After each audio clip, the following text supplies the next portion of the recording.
Dans les cours du Collège de France sur le mouvement, Marais fait référence très élogieusement à Auguste Comte.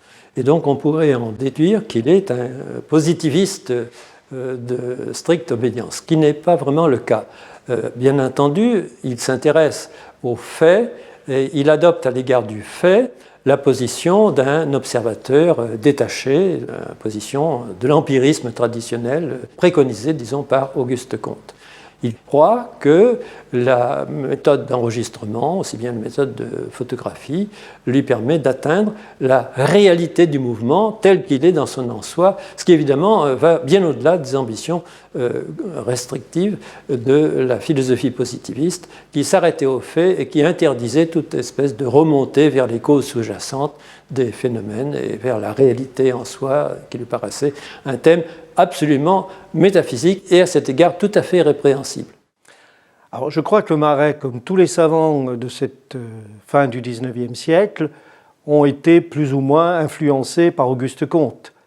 Ceci dit, je pense que chez Marais, on est très loin du positivisme, parce que d'abord, il y a une forme de réalisme chez lui, importante.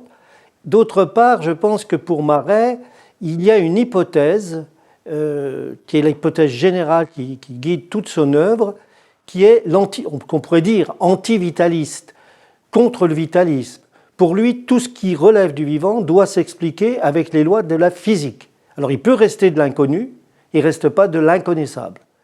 Donc il y a pour lui une démarche scientifique de confiance dans la science, mais qui va bien au-delà du positivisme. Et à la limite, je pense qu'il est plutôt matérialiste ou mécaniste que positiviste.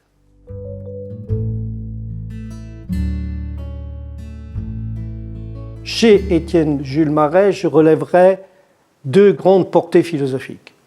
L'une qui est d'ordre épistémologique, c'est-à-dire quelle méthode la science peut mettre en œuvre, et en particulier donc ce principe de l'image, du donner à voir, qu'on retrouve aujourd'hui dans tous les moyens techniques que la science met en œuvre, en particulier les simulations informatiques, imagerie, etc.